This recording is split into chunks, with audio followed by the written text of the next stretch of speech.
లక్ష్మి. 5 సంవత్సరాల నుంచి హాస్పిటల్లో కూర్చుంటున్నాను.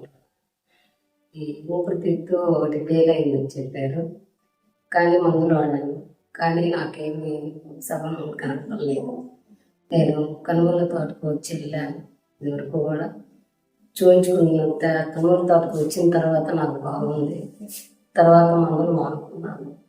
తర్వాత ఇటీవల 3 నెలల నుంచి మళ్ళీ నాకు ప్రాబ్లం అయిపోయింది.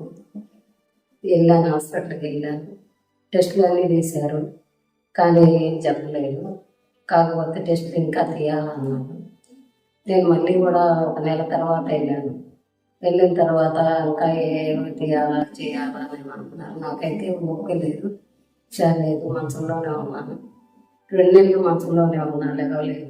మంచినీళ్ళు కూడా తాగినా వాంతి అయిపోతుంది, ఏం బాగలేకపోతుంది. ప్రభువా నువ్వే ఉన్నావు, నాకు డాక్టర్లు మందులు నాకు పని చేస్తాను, నువ్వే నాకు అన్నిటికీ, నువ్వే నన్ను లేపినా చంపినా బతికించినా నువ్వేనాయన, నిన్నే నమ్ముకున్నాను, ఏం చేసినా నువ్వే తండ్రి నేను చెప్పి మొక్కున్నాను. నాకు కల్లో కనిపించాడు, ఆయనే కనిపించాడు నాకు. నీకేం కాదు, నేనన్నా నువ్వు లేవు అని నేను చెప్పి నాకు నీళ్ళు తట్టాడు. నేను తెల్లవారి లేసాక హుషారుగా ఉంది, బాగుంది, మాట కూడా వచ్చేది కాదంత ముందు. నేను లేచి అందరితో మాట్లాడుతున్నా, తింటున్నా, తాగుతున్నా, అన్నీ బాగున్నాయి. కనుమల తోటకి నేను వచ్చి వెళ్ళాను, 1 వారం ముందు వచ్చాను. వచ్చి దేవుడికి నేను ప్రార్థన చేసుకొని సందాయించుకొని వెళ్ళాను. వెళ్ళిన తర్వాత తండ్రి నన్ను హుషారుగా ఉంచి నన్ను తిప్పి నలుగురిలో నన్ను కలిపి నలుగురితో పాటు నేను కష్టం చేసుకొని మళ్ళీ నాకు ఓకే తండ్రి అని చెప్పుకొని వెళ్ళాను. ఇప్పుడు బాగుంది, హుషారుగానే ఉంది. నన్ను లేకుండా ప్రభు నయం చేసిన పని.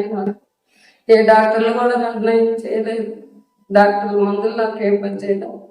ఆ తండ్రి నాలో ఉండి నన్ను లేపి నన్ను బాగు చేసి ద్వారా స్వచ్ఛత పొందాలనుకుంటున్నారా? అయితే మా అడ్రస్ యేసుక్రీస్తు దివ్యశాంతి స్వచ్ఛత ప్రార్థన తోట, బ్రదర్ ఆర్ సతీష్ పాల్ గారు, చిన్నగనుమల గ్రామం, సింగరాయకొండ మండలం, ప్రకాశం జిల్లా. మా ఫోన్ నెంబర్ 9849867516.